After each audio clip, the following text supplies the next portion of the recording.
Hi, I'm John Maxwell. When the top companies in the world are looking for trainers, speakers, and coaches, there's one name that stands above the rest, and that's Maxwell Leadership.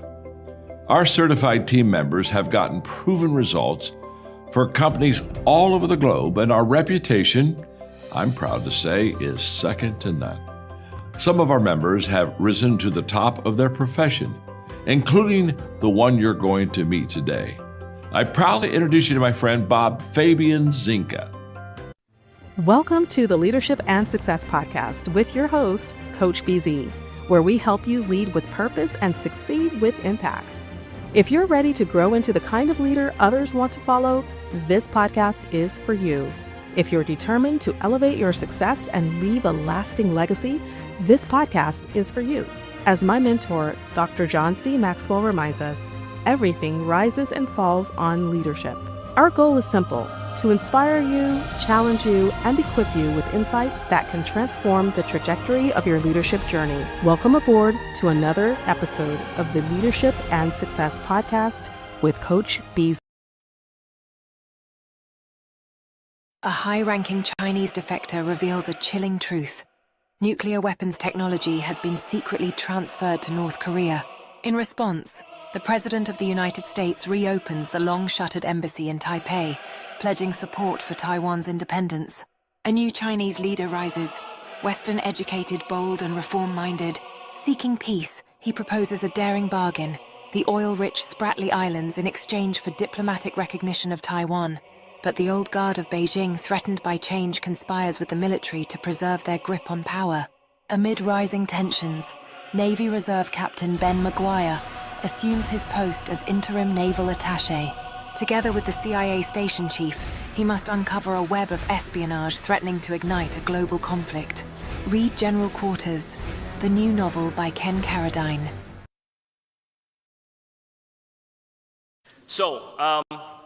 Because this is such a big event for me, I spent a lot of time trying to get the message just right. I went to one of my classmates from Johnson, and he was real helpful. He just said, "Dude, whatever you do, don't make us look bad." But the best advice came from my wife, and she said, "Honey, don't try to be intelligent. Don't try to be witty. Don't try to be philosophical. That's not who you are. Just be yourself." So here we go. And what I'm gonna do is give you 10 keys that you can use starting tonight to make the next 10, 20, even 30 years of your lives successful. Now, I will not be so bold as to guarantee you that if you do all 10 of these things, that success will come your way. But what I will do is I will promise you that if you do none of them, it will be very, very hard for you to find that thing that you will basically look at someday and call success. And we're gonna do these David Letterman style. So, number 10, make a plan. If you were leaving to go on a long car trip, you would at least look at a map before leaving. At least I hope you would. Are your lives any less important than a long car trip? In the Navy, we plan everything. We are in a very deadly, serious business. I have a saying for you, and I'll have a few of them tonight. We plan the fight, and we fight the plan. And when things start going a little awry, we go back to the plan, change it if necessary, and go on from there. We use plans to build cities, roads, and houses. We can also use them to build successful lives.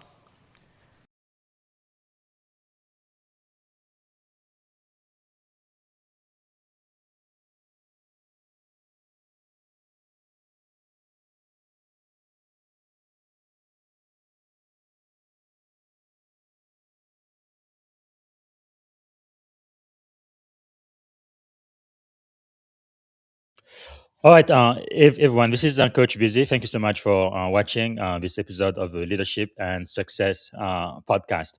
All right, we have greatness waiting for us in the green room right now. I am so overjoyed and really privileged to have Admiral Carodine with us today. So, like is our custom, please go ahead and let us know where you are joining us from, what city and what state, and also let us know what you are grateful for today. And of course, if you have a question for the Admiral, go ahead and type it in the comments, and we will try to answer all of the questions while we are live on the air. Again, as is our custom, we want to spend just a moment to be grateful, right? We call this a moment of gratitude. And part of the reason we do this, as you guys know, is because in the military right now, it's about 22 service members who commit suicide every single day. And we believe you cannot be suicidal and be grateful at the very same time. So, as is our custom, maybe if you need to, close your eyes, put yourself in your happy place, take a deep breath, slow down your nervous system, and think about one thing you are grateful for right now. And I think today, we've been celebrating Black History Month, really Black History Year on this podcast. We're gonna be doing that for the remaining of the year in 2026. But I am so grateful that I stand on the shoulder of giant trailblazer people who have gone before me. Actually, today in our celebration of Black History, we're going to be talking about the Golden 13. These 13 sailors literally made it possible for somebody like me to become a senior officer in the most powerful navy in the world today. So I am so grateful for those giants who came ahead of me and on whose shoulder I stand. All right, so I am going to try to go ahead and introduce our guest. And hello to Michelle Casiota from Tampa, Florida. And Michelle, let us also know what you are grateful for. And whenever you have a question for our guest, type it in the comment as well. All right. I think everybody should already know who our guest is, but no, let me try to introduce him. So we're going to be talking to Rear Admiral Ken Carodine. He has served our nation with distinction as a U.S. Navy flag officer, leading in complex operational environment where strategic thinking, disciplined leadership, and mission clarity were essential. Following his naval career, he has continued contributing to leadership and technology conversation through his work in data governance and digital strategy. He's been helping organizations navigate the challenges of the information age. Admiral Carodine is also an accomplished author and geopolitical thriller, including Nuclear Dragon, General Quarters. I showed you just a short trailer for that one. And then there is an upcoming book, Panther, should be coming this summer or this fall. So his books, they combine authentic military insight with compelling storytelling about global security, leadership under pressure, and the strategic reality shaping our world today. So, ladies and gentlemen, without any further ado, please help me welcome to the Leadership and Success Podcast, the one and only Admiral Ken Carodine. Good morning, sir. Good morning. Thank you for that very kind introduction. Greatly appreciate it. Well, so it's just a great honor and privilege to have you here. Maybe to get started, sir, what is one thing you are grateful for today? The health of my family and most of my friends, and also I would say for myself. I think good health is a blessing in itself, because if you don't have it, it limits your possibilities dramatically. That is so true. And what is maybe something about you, sir, that most people may not know when they first meet you? Gosh. I like singing in the shower a lot. Hopefully, you are singing on key, sir. I've been That's when it playing. takes place in the shower, BC. I don't have to worry about that. That's true. Well, that is quite something. You've had quite a outstanding, just incredible career. Maybe kind of going back to the beginning of your journey, I believe you came through the Naval Academy. Why did you join the Navy in the first place, sir? So I'm from Huntsville, Alabama. I grew up in Alabama in the 60s and the 70s, and whatever you've read in history books, believe it was true. I clearly remember one of my first days in high school, going in to speak to the guidance counselor. When she asked, what my plans were, I told her I wanted to go to the Naval Academy and be a naval aviator. Wow. And she said, I think it's important that you get some people in your life who can help you create some realistic goals. I took that as something of a challenge, and I never forgot that conversation. Why the Navy? I've been a student of history most of my life. I clearly remember even in middle school reading stories about John Paul Jones, Howard Gilmore, who was an Alabamian was awarded the Medal of Honor for his actions in World War II. The Yeah. Navy has just always held a very special place for me. I think ours is a very elegant, very traditional, an amazing organization, and it had a place in the early birth of our country, and it still has its place in the world today. Wow, that is really powerful. I think part of the reason I joined definitely 9/11, but also the uniform, the Navy uniform. There's just nothing like it. Well, And it is a very yeah, it's incredible. I miss wearing it. I do. I would say of the things that I miss since leaving the Navy is putting on the uniform, and every opportunity that I have to do that, I take advantage of it. Yes, that is really great. I mean, just look at this. I mean, this is just classic. It You is. It need to is. stop. You need to stop. It's incredible.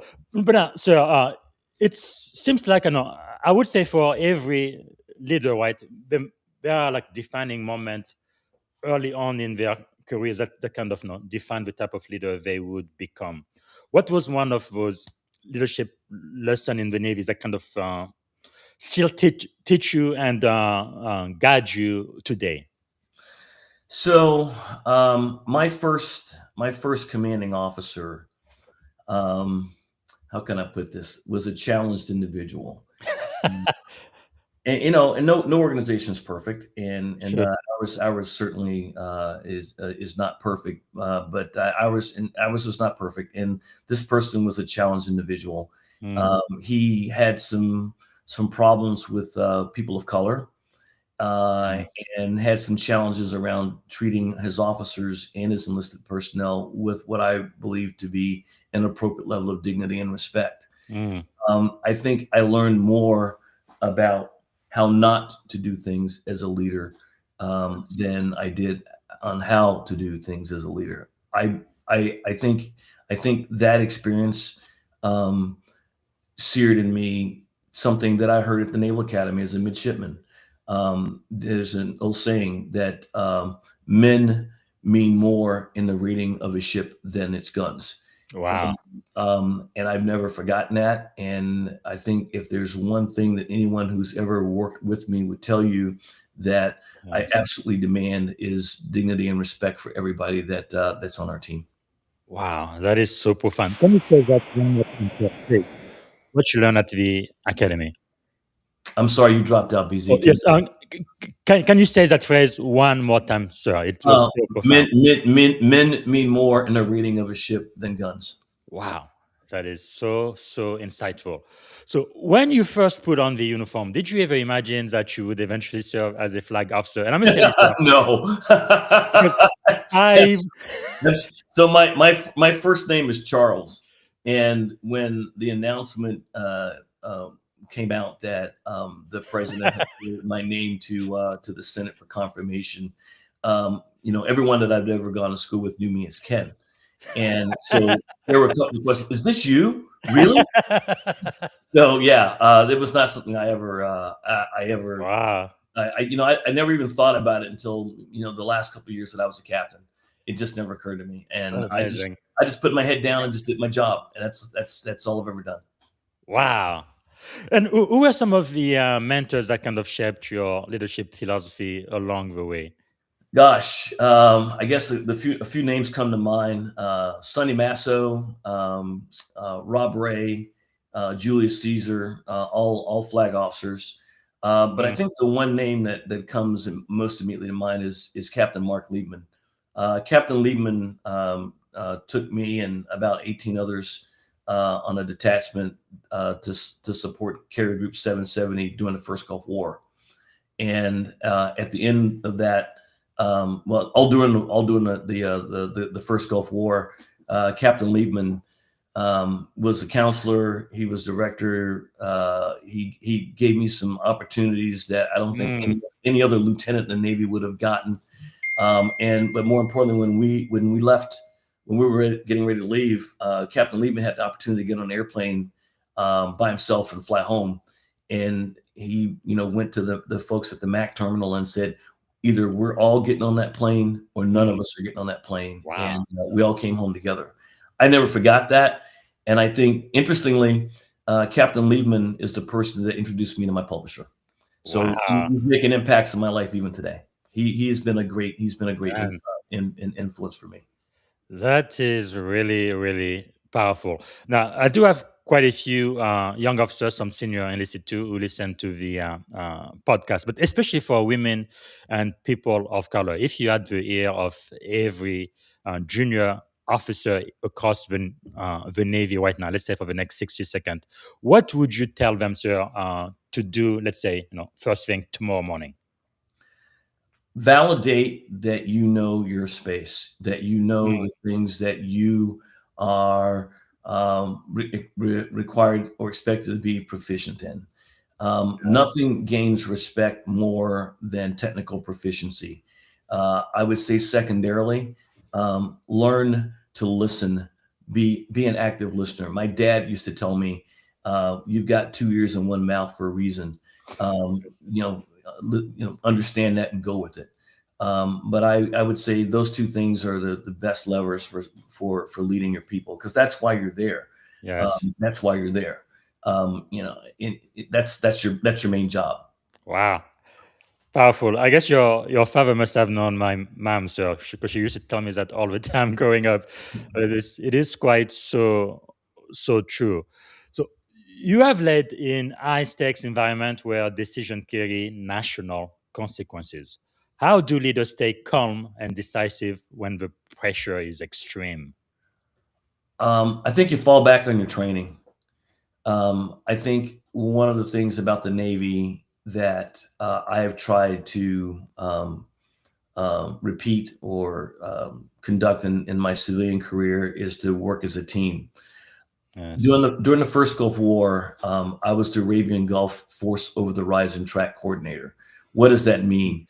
My job was to make sure that I always knew where the good guys were, and I always knew where the bad guys were. So if we had to conduct an engagement, there were no mistakes. From the minute you walked into the Tactical Flag Command Center until you walked out, there was no room for error. You absolutely had to be precise. And if there was moments of doubt, then I knew I could turn to either the battle watch captain or the assistant battle watch captain, or even members of the enlisted team, to help me out. It's a team, but I think that the main part of that's of my response to that is fall back on the training. Know your space, and then don't be afraid to ask for help. Wow. And having led at such a high level, sir, what do you think are the qualities that distinguish good from great leaders? Well, I would say the great leaders that I've known were, again, technically proficient. They were great listeners. They understood the mission that they were expected to accomplish, and they knew their role in accomplishing that mission. I think the combination of those factors made them great. Wow. And I don't know, a lot of the junior officers who follow me, they aspire to one day have command. And I know the Navy teaches you to think both tactically, especially as a junior officer, and eventually strategically as well. How did your perspective change as you moved from operational roles into flag leadership? So I was always one of those kids that when I was told to do something by my parents, my immediate response was why. And I had to temper that as a Navy officer, because our bosses don't like hearing that, but you can still quietly ask yourself why. I think as I matured in uniform, as I went from working at the tactical level on a ship to the operational level on a staff, and then later on at Navy Warfare Development Command, and then the Pentagon. What happened was the aperture of what you saw grew, and because you had developed some level of expertise along the way, that aperture it widened more so at every point. And then one day, I think when I was either a very junior captain or a senior commander, is when I had the the aha moment. It's like, oh man, Mm, and now I get it now. Okay, yes. I see how this is all supposed to work. Wow. So I think when you're JO and you're given a task that you might think is dumb or unimportant, you go ahead and do it. And you try to do it the best you can, but you really don't understand why. I distinctly remember as an operations officer on a minesweeper, formatted reports. I Mhm. thought it was mind numbing. I hated doing them, but as I grew and I understood that all of that data was going someplace. People Yes. were trying to understand the status of the fleet and what we could and what we couldn't do at that particular moment. I got it, and that's when the Wow. light came on. Yeah. Powerful. And if you are able to share, I know some things you may not be able to share publicly, but is there maybe one of the most difficult leadership decision you ever had to make? You're willing to share, sir? Yeah. I was given the challenge of leading the development of a data product, and I recruited a couple of colleagues, to come in and support that activity. During the course of that effort, one of those people that I had known um, was a little dishonest. Well, they were dishonest Mm, in some of the things that they were doing. I think you can have failures of competence, and you can also have failures of character. I think competence can be addressed. That's training. That's yes. re-education. There are a number of things you can do with that. Uh, Failures of character, that's a little bit more of a challenge, and I had to dismiss this person because they had not only lost my faith but also the confidence and the faith of the people they were leading. That was tough. I Mm, used to sit in church next to this person. It was tough. wow. Yeah, I know the Navy talks about the three C's of leadership, right? Character, competence, and connection. And yeah, it's the great majority of sailors, at least in my experience, are really, really good people, right? As you know, sir, our core values, honor, courage, and commitment, and we Right. really do live by that.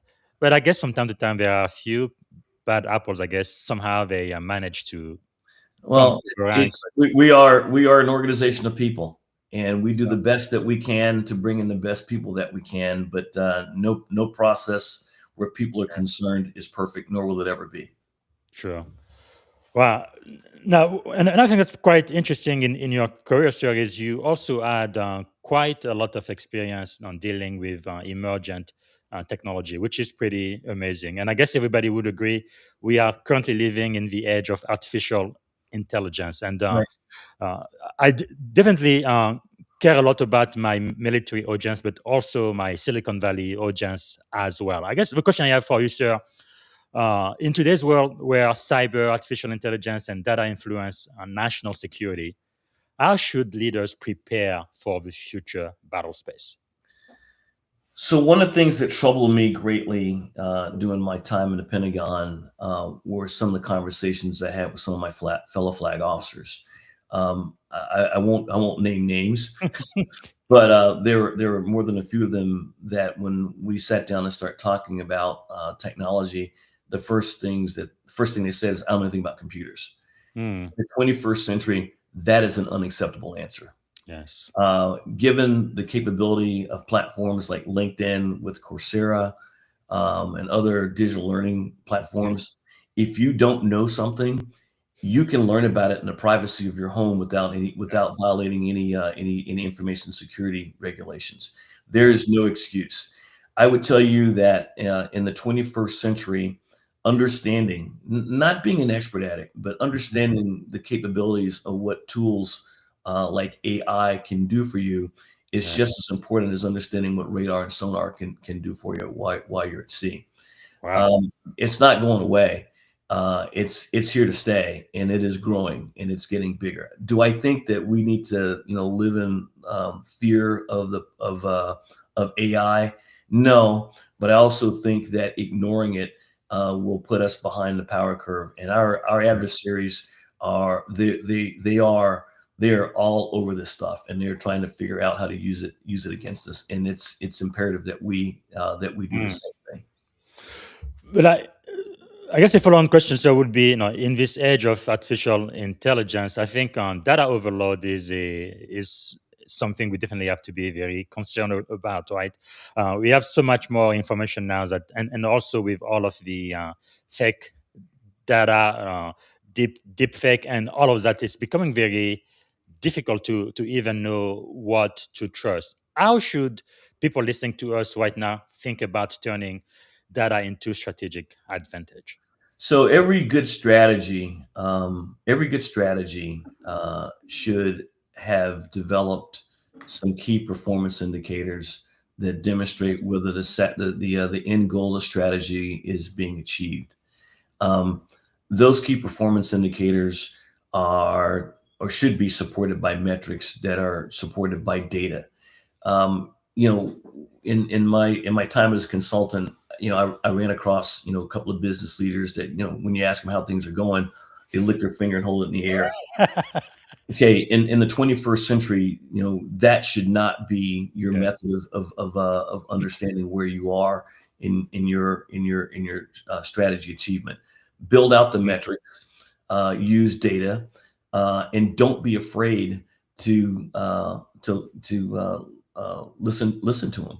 If something's Yes. bad, then that tells you that that's the place where you need to start peeling the onion. Maybe the metric's bad, maybe not, Yes. but at the point, that's when you start drilling down to understand. Okay, is this the way to go ahead, or not? But Yes. so information overload. Um, I'm not a big fan or believer in that. I think that if you understand where you want to go and you are Mm, measuring it appropriately, that information, though it might be ancillary, can either enhance or maybe yes. get you to look at something that you possibly had not previously considered. Yeah, so you just reminded me of a quote by General Powell, right? When he said, "Bad news isn't wine, right? It doesn't Does not improve get with better with age." age. That's the Yes. only time you'll hear me quote an Army guy. So, Yes, sir. So, from a national security perspective, then, what risks do you see, just at a high level, emerging from AI, cyber conflict, and digital information warfare? so, data has always been a powerful tool. I think in today's world, we're finally at a place where we've got the computing capability to do something with it. Um, I think protecting that data, keeping it secure is important. But I also think um, understanding how we're using that data is just as important. We've got to keep our methods secure as well. Mm, Um, I think, in the corporate world, we worry about, people leaving their phones or their laptops someplace unsecure. Doesn't yes. really happen that much with DoD, but you can have a data spillage or leakage just as easily. You could Yeah. include something in an email, in an unclassed email that can leak out. In the corporate world, you can include something, especially these days, with things like Google Docs and using the Gemini AI to look at spreadsheet. Not done properly, you're exposing your organization. Mm. And so, understanding the risk as well as the power that these tools can provide is important, but also understanding and protecting how we're using them is just as important. Yes, sir. So now I want to kind of get into your thrillers. I believe the very first one you wrote is this one, Nuclear Dragon, and Yeah. then I played the trailer for General Quarters. And like I say, there is another one coming this summer or this fall. Panther. What inspired you to become a novelist, sir? Uh, Tom Clancy. Ah, When I was a lieutenant, I reported to the Navy Anti-Submarine Warfare School in Norfolk, Virginia. And on the first day, the instructor came in and handed us copies of Hunt for Red October.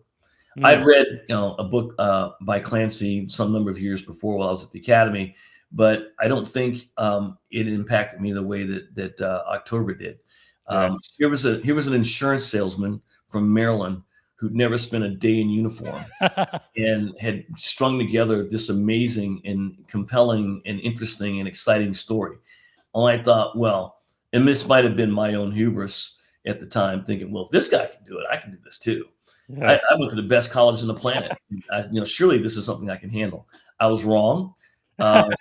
Writing fiction is tough. It's hard. And I started out by writing this War and Peace sized novel about my last year at the Naval Academy. Mm. And I was fortunate to, after several hundred, declines by literary agents and publishers, to run into Wow. someone who was published, who took a look at it and took it home for a weekend, came back and said, "Hey, Ken, here's the good news. You've got a story to tell. Here's the bad news. You're doing a terrible job of telling it. You need to go to a writing class." And so I did. And Wow. so, truth be told, Panther was the first thing that I wrote from that writing class, and it has gone through several modifications and iterations over the years. Mhm. And to the point where it's almost ready to come out. Nuclear Dragon is my homage to the Navy Reserve.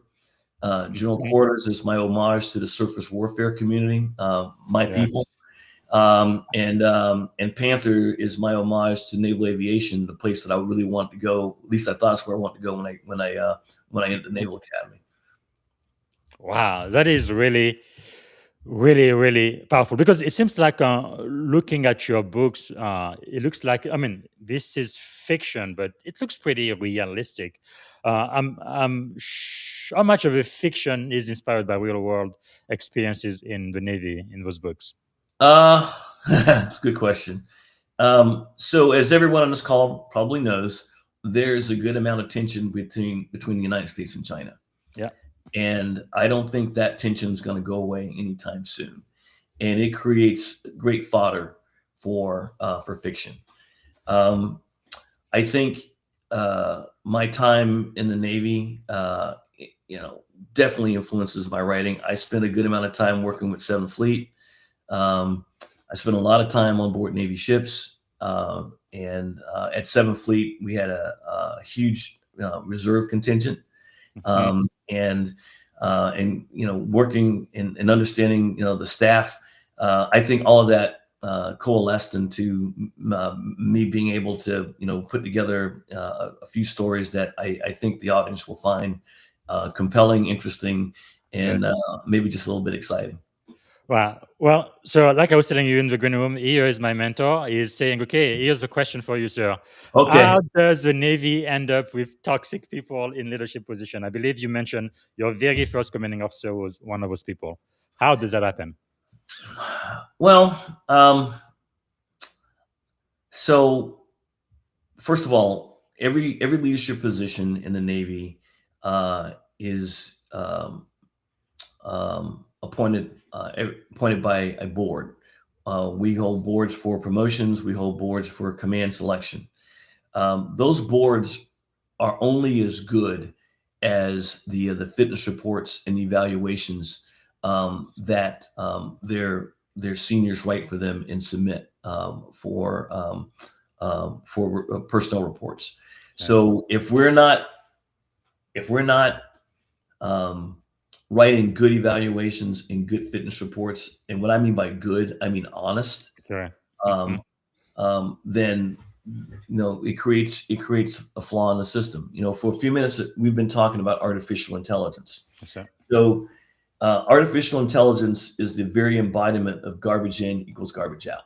Yes. And if the underlying data that's going into teaching the large language models that are used to train AI is bad, then the result is going to go bad. Yes. Similarly speaking, if the people who are writing evaluations and fitness reports on officers are not being honest about what these officers can do and who they are, especially in a leadership environment, then Mm. consequently the board can't make an intelligent decision. I've sat, I don't know, five promotion boards, flag promotion boards, and I can't count how many, Yes. command selection boards. And we're looking at what people gave us, Yes. and that's all. And here's the interesting thing about a board: you get somewhere right around 45 seconds in a promotion board to look at someone's record. Mm. And um, and if that information is not accurate, we can't do anything with it. And the neat thing about a promotion board, I think, is the Navy promotion board system. I think is the most equitable and fair Yes. evaluation and promotion system I've ever seen. If you Yes. know something negative about the individual in front of you and it's not in their record, you can't say anything about that. Yes. Oh, Yes. fair. That's good. If you're gonna say something negative about someone, put it in writing. If you're Yes. not, and then again, the system follows it up itself. Well, I can definitely confirm that, sir, because yes, my Citadel Captain Joe Rothschild who asked the question. I was a Lieutenant JG when he asked me. He pretty much ordered me to go to Millington and volunteer as a recorder assistant, and I'm glad I finally did. It took a while, but I was a lieutenant commander, and I saw exactly how the sausage is made. Yes, it's not perfect, but it's one of the best systems I have ever seen. And for junior officer listening to us right now, please volunteer to go. And he used to tell me, go 1 year before you are in zone, right? This way you will know exactly what to do with your record. Yes, sir. So I didn't go to my first board until I was a captain. And I sat there listening to how the process works, thinking, oh my God, how did I get Yes. here? Yes, yes. And then, of course, I had another great privilege when I was a commander. I was actually a voting member. I'm like, wow, I can't believe this. I was just here, like, I don't know, maybe 8 years earlier as a recorder assistant. And now I am actually one of the people who's deciding who's going to get promoted to O4 or not. It's just an experience like you've never seen. And also, Eustace Fagan, I know you have to go now, but the good news with doing this live on LinkedIn and YouTube, it's going to be immediately available for replay when we are done. And by the end of today, it should be available on all of the podcast platform. Okay, a follow-on question from Captain Rothschild. How do we fix the problem with fit reps? I assume that he's referring to what we were just Yes, discussing. sir. The toxic leaders. Yes, Again, I think that it requires it requires, I think, organizational courage on the part of the leader to write their officers honest report. yes, because If someone is got great technical chops, but has just this inability to get anything done without raising their voice or demeaning people, yes, they need to hear about it. And what's so the neat thing about the evaluation process now is that we've got mid-cycle reviews. So it is inappropriate to wait until someone is sitting in front of you to receive the final copy of their performance report Mhm. hear about something negative for the first time. That's not fair. It's not right. Doesn't give them an opportunity to correct. But at the same time, it's also not appropriate to see something and not say something. That's your job. Yes, That's yes. what you're supposed to do. And the other thing, sir, because one of my best skipper, she really taught me how to manage my average, right? My risk. I think there are quite a lot of people, especially on the reserve side, more than on active duty. They just don't know how to manage their risk. Like everybody gets a 5, everybody gets a 4, and then when they get a top performer, they can't really tell the board this one you absolutely have to promote is not the same as my average off- officer. So as a new CEO, what would you advise people who you mentor how to effectively manage their risk when And it comes always to get a performance? copy of your reports from Millington. You can Yes. always get that. And then once that's in hand, sit down with your senior rater and understand to you so where not only can you understand where you are, they can understand where you are too, because Hmm. every one of us is in command is written a fitness report, and I'll be the first to say if I probably made a mistake by not rating someone appropriately, you might inadvertently hurt someone that you're trying to help, or vice versa. Yes. And I think anyone coming to talk to you at the mid review that hasn't gone through the effort of understanding where they are in the continuum, they're not doing themselves any good, and they're certainly Yes. not putting you in a position to help them as much as possible. All right, so let's get into your writing. I did play the trailer for General Quarter. I guess one question I have, sir, why did this book have to be written? Why did you have to write it? Uh, Nuclear Dragon and General Quarters are complementary books. Mhm. So General Quarters is the sequel to Nuclear Dragon. I wanted to do something with the main character after Nuclear Dragon. I wanted to show some progression in this person's career. Backing up a little bit, um, I would take your question and I would say, why write these books in the first place? Mhm. I've always been a fan of this particular genre. And looking around and reading the stories that are out there, I thought there's one thing missing. There is not an African American lead character in these stories. I True. wanted to, yeah, I wanted a Black Jack Ryan. I wanted a Navy officer who is thrown inadvertently into these difficult situations. Um, Mhm. he's using his guile, his intelligence, his humanity to save the day, Yes. and not always a key player. Sometimes he's sitting next to the key player, but Mhm.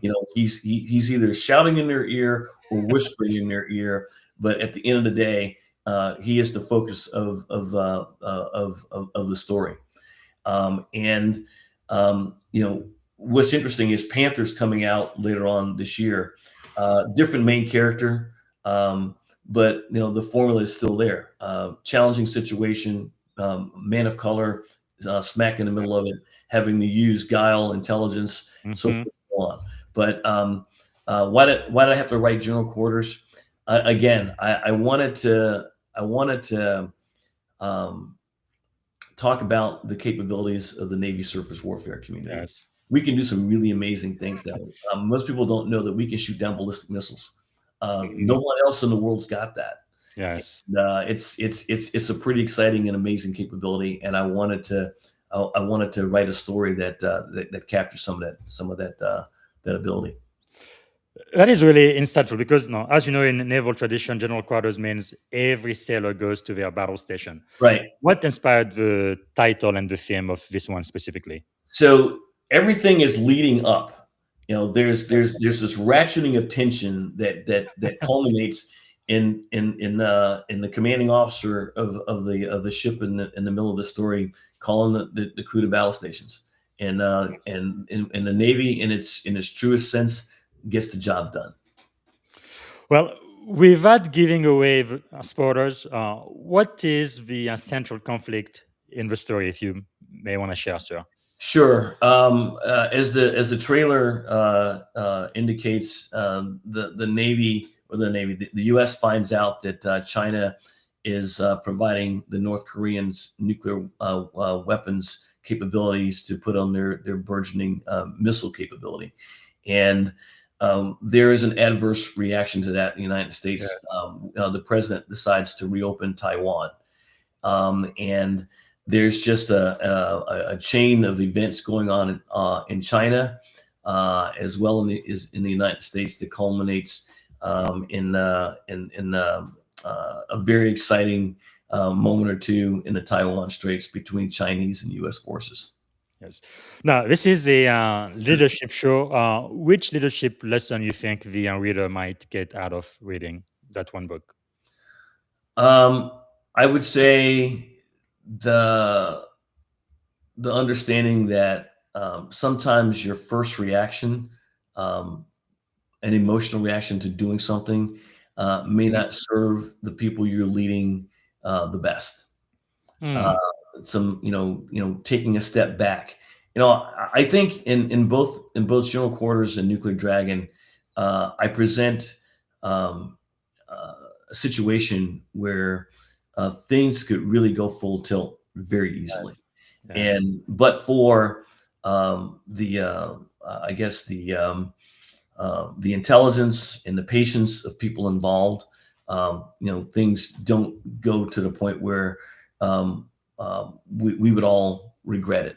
I Hmm. think that our leaders, backing up a little bit, I grew up in Alabama, and growing up, there was a tension between black people and white people, Yes. and uh,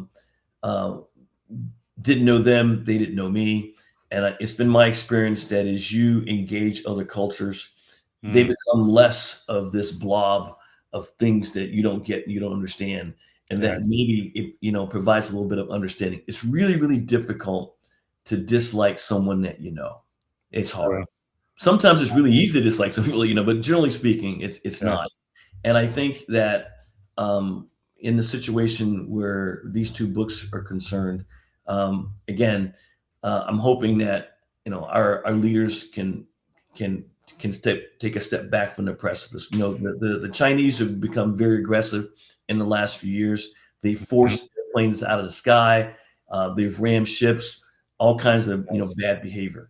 I think if their leaders would understand that we've got more to lose by going to blows than we've got to gain, I think maybe there's a chance we'll step back from that. Mm. And I guess you mentioned it, the prequel to General Carodine, Nuclear Dragon. Uh, it really explored global security at a much larger scale. What inspired the story behind Nuclear Dragon? I was reading a book.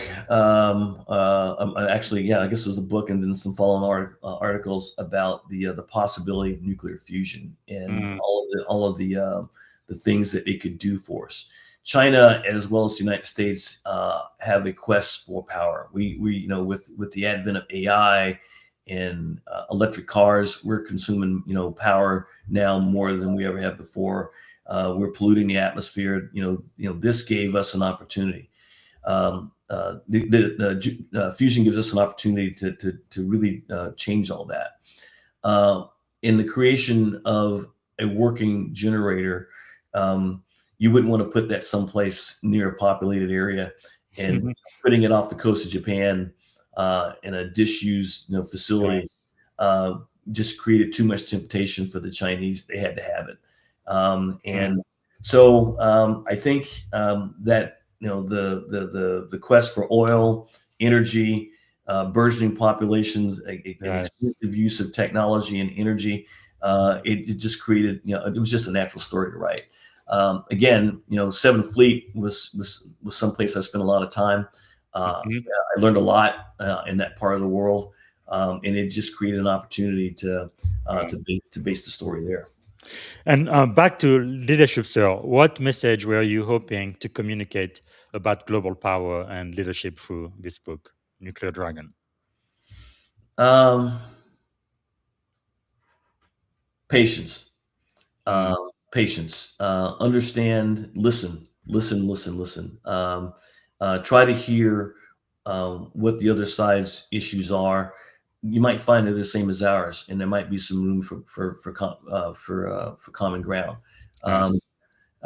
I think strategically we should in the United States have a vision of where we want to be in the next 20 years or so, and we should be working toward that. I think Mm, one thing about China that anyone who has studied their government will tell you they've got a clear vision of where they want to go. yes. They really do. Ours seems to change every 4 to 8 years, True. and I'm not entirely sure that's a winning strategy or not.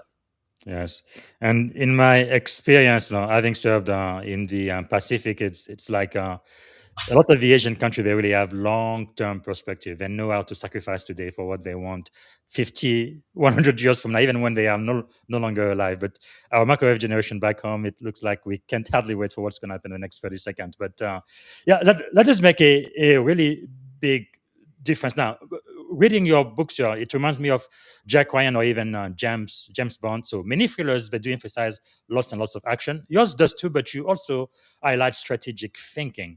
What was why was that important to you as a storyteller?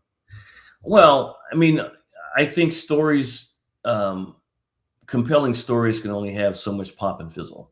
Yes. I like to say that I think in the stories that I've written, there's something there for everyone.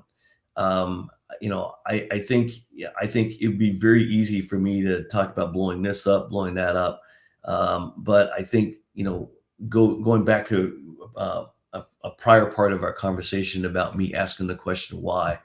I think exploring the why is Yes. what's going to attract an intelligent reader to the work that I've done.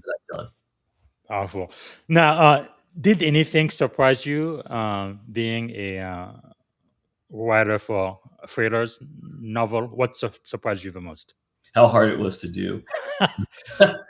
um, I think so. When I wrote General Quarters, for instance, I was a geographic bachelor in Washington D.C. Hmm. and so I had a 2-bedroom apartment around the corner from the Pentagon, and I started outlining the story. And what surprised me were some of the ancillary storylines that accompanied the main storyline, Hmm.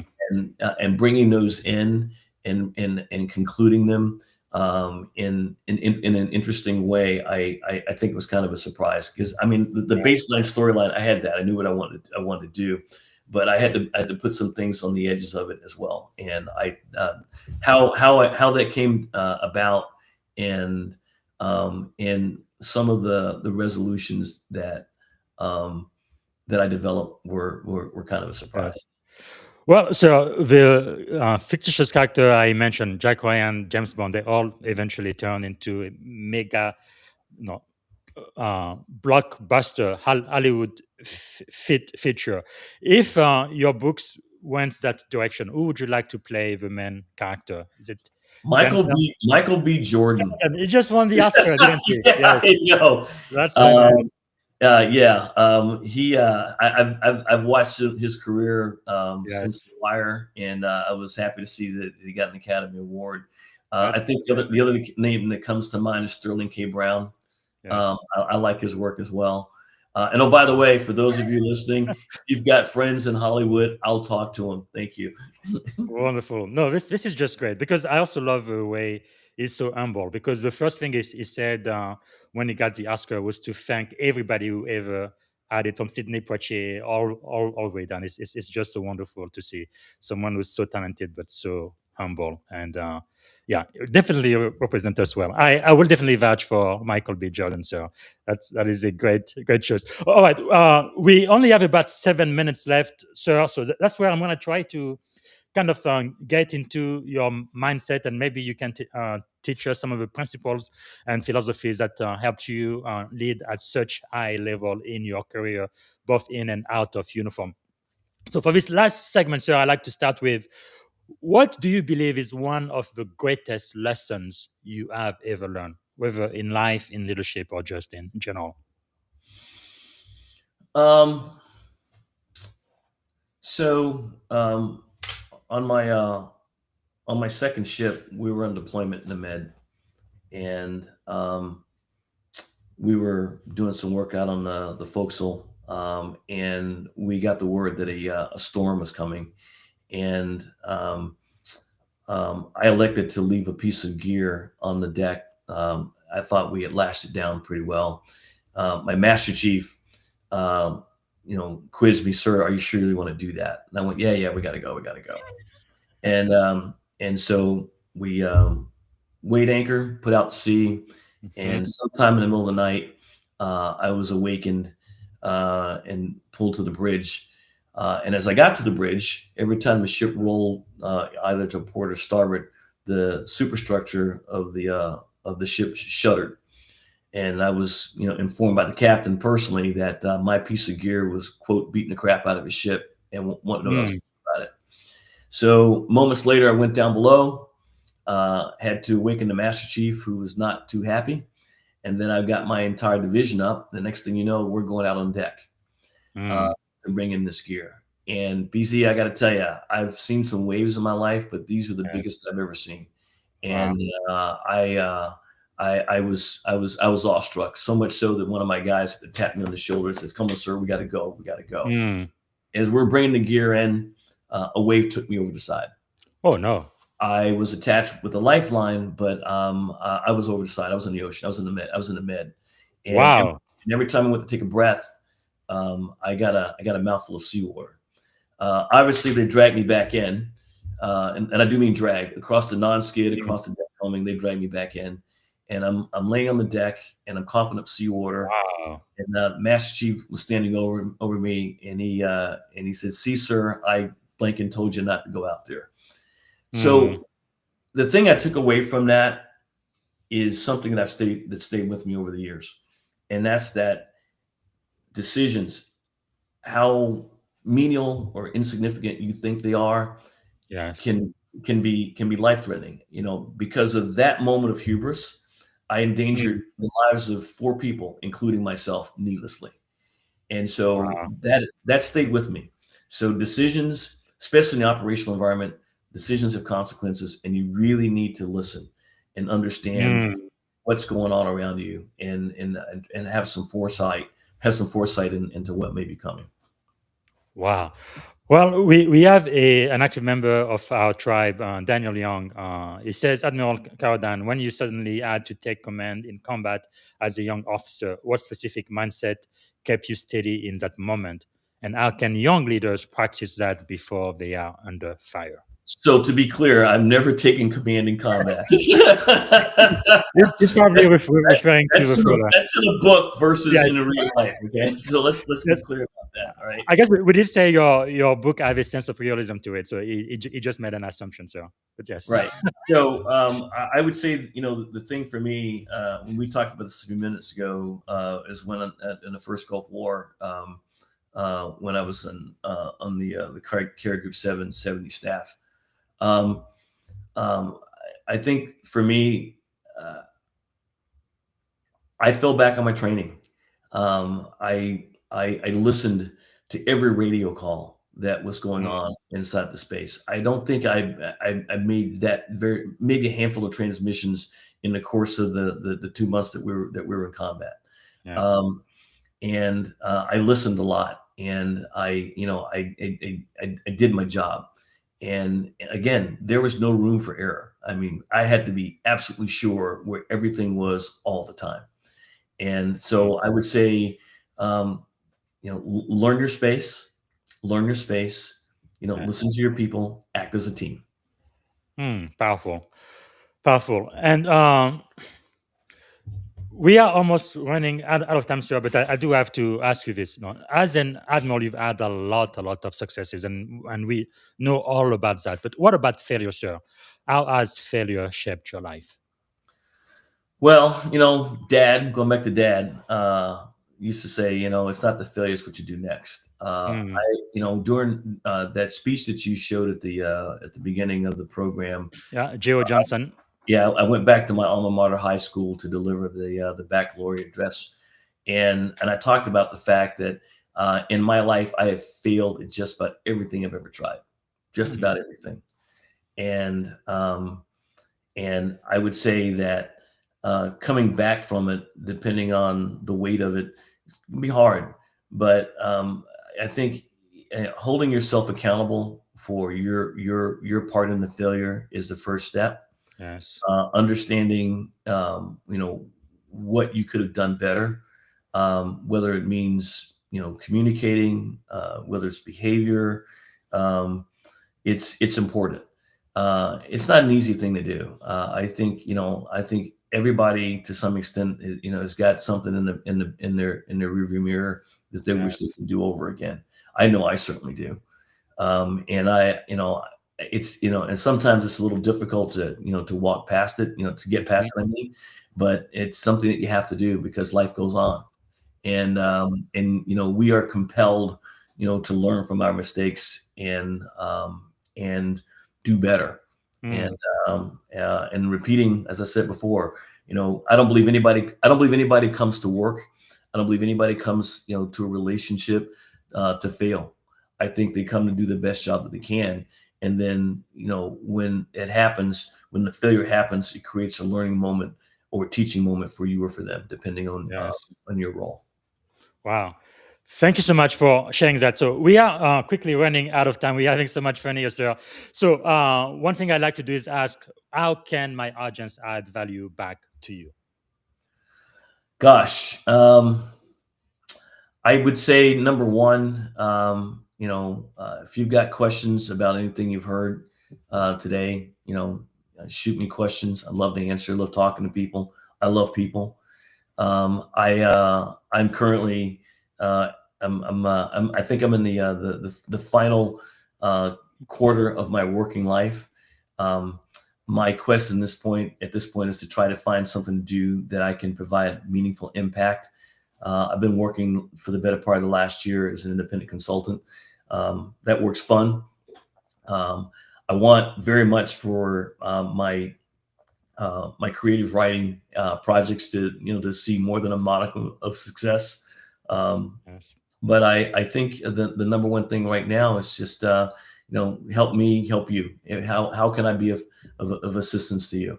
I like helping people. I think creating opportunities for folks. Everybody wants a kind word from time to time. I mean, everybody does, and so I think that's about the best I can tell you there, BZ. Thank you so much, sir. And of course, if you have connection in Hollywood, please let us know. They should be turned into blockbuster movie. And Michael B. Jordan has the role for sure. This is gonna be fun. So I guess before I answer, is there a question I should have asked you I didn't get a chance to ask? Anything else you wanted to share before you go, sir? No, I don't think so. If anybody finds their way down to Tampa, Florida, live on a golf course, love to take you out and have a great time.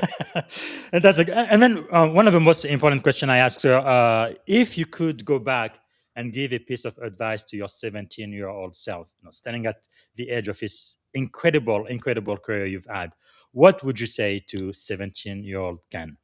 When you get to the Naval Academy, study harder. I study harder. Just study harder. Yes. All right. And I do like to end on a positive note. What is something you are feeling optimistic about, sir? I'm feeling optimistic about. I'm feeling optimistic about the next 4 or 5 years of my life. I've spent a lot of time in the last year or two looking back and trying to figure out what I could have done differently, what changes I would like to make, and I think that on a personal level, trying to figure out how to be a better person, better man, better dad. I'm a grandfather now. I have to throw a shout out to my granddaughter whose name is Navy. So trying to figure out how to be a bigger part of her life. Yes. And carry on my family tradition. I mean, my folks were advanced degree educators. My siblings have done very, very well. My kids are amazing people.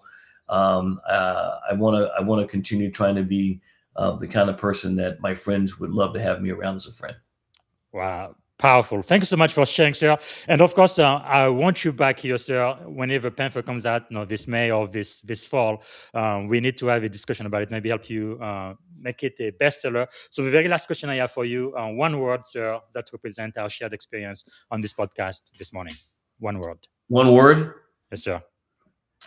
Gratitude. Thank you. Well, I am so grateful. We have a giant here on the Leadership and Success podcast. Thank you so much for sharing your outstanding wisdom and insights, sir. We really appreciate it. Greatly appreciate it. Thank you. Wow.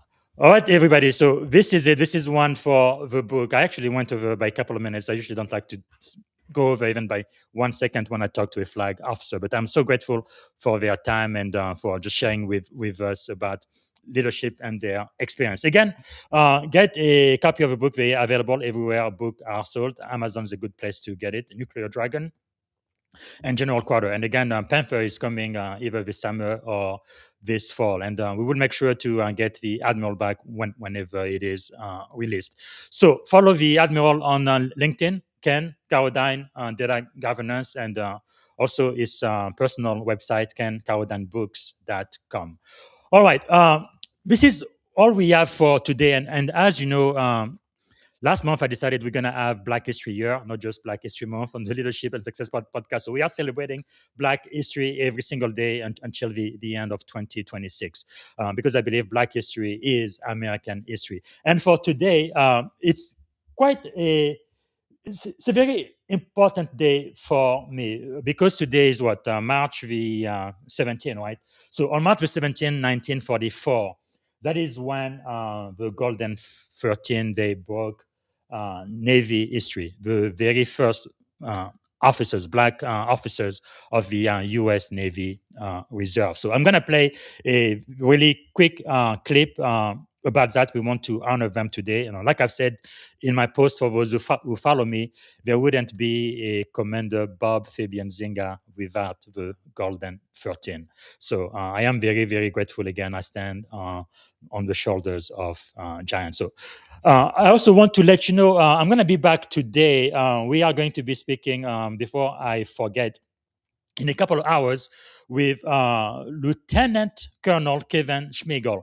And he's a Marine Corps retired. He's a combat-tested Marine leader, nation builder, and social impact leader. We're going to be talking about transition with purpose, avoiding the leadership identity crisis. It's going to be in the right here, the Leadership and Success podcast in just a couple of hours today. And then tomorrow, I will have the great pleasure of speaking with a cybersecurity expert. That's Arti Gadia. She's a change maker, a global catalyst. We're going to be talking about breaking barrier and building leaders in cybersecurity, about global impact. And I believe I had one more person scheduled. Let me see if I can see. I will let you know later today. But we have another cybersecurity expert we're going to be talking to the day after tomorrow. All right, here is a clip celebrating the Golden 13. And hopefully I'm going to see you guys in a couple of hours when we speak to the one and only Lieutenant Colonel Kevin Schmiegel, USMC, retired. We have their inspiring story in Heroes Among Us, presented by Navy Federal Credit Union. In 1944, there were nearly 100,000 black sailors in the United States Navy, none of which were officers. That would change when a group of 16 African American enlisted men assembled at the Recruit Training Center in Illinois in hopes of becoming United States naval officers. Officer training school for the United States Navy was 16 weeks. However, that was not the case for the Golden 13. They were given only 8 weeks to accomplish the same achievement as their white counterparts, a move many believe was an attempt to ensure their failure. With the odds stacked against them, these 16 men band together to support one another, placing blankets over their windows at night and studying with flashlights. To think of the Golden 13 and, pulling back the blinds so that no one would know that they're still up studying.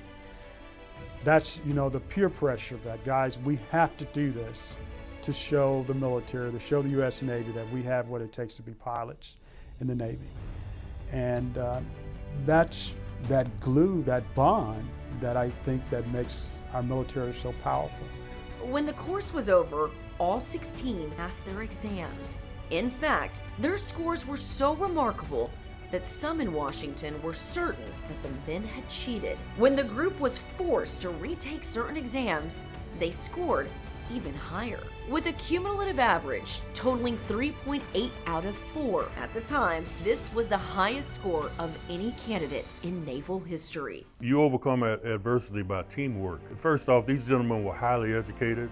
They were just about the cream of the crop. So they were well educated and capable of doing what the Navy wanted them to do. But because of the instilled, ingrained racism, like you said, they made them test twice.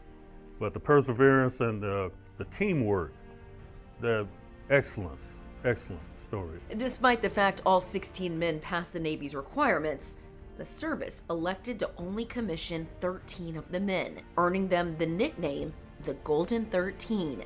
The additional seamen were, without explanation, sent back into the enlisted ranks. It's unfortunate that did happen, but when I think about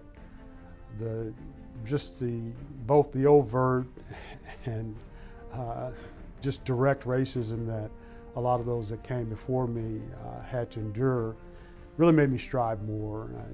Got to be the best, but that also puts some undue pressure on yourself.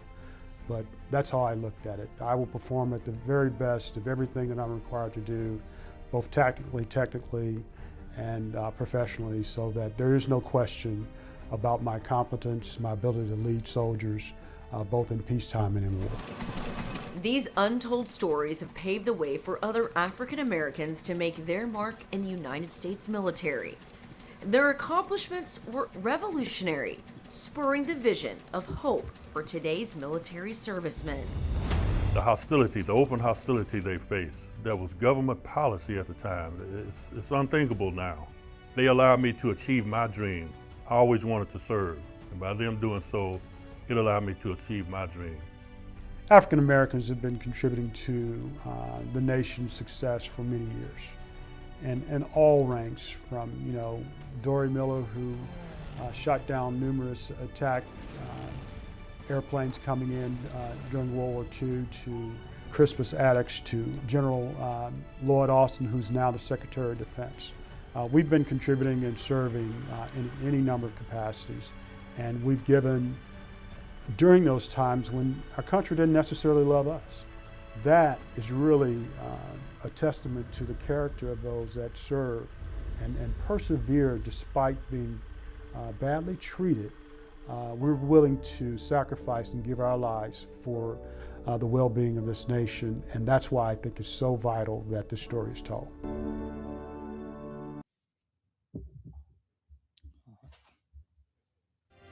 Thank you for tuning in to the Leadership and Success Podcast with your host, Coach BZ. If today's episode added value to your leadership journey, be sure to subscribe, share, and join us again for more wisdom nuggets on how to lead better and achieve greater success.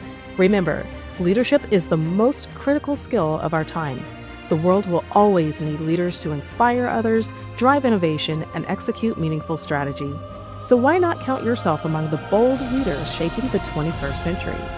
Until next time, stay inspired, stay committed, and keep leading with excellence.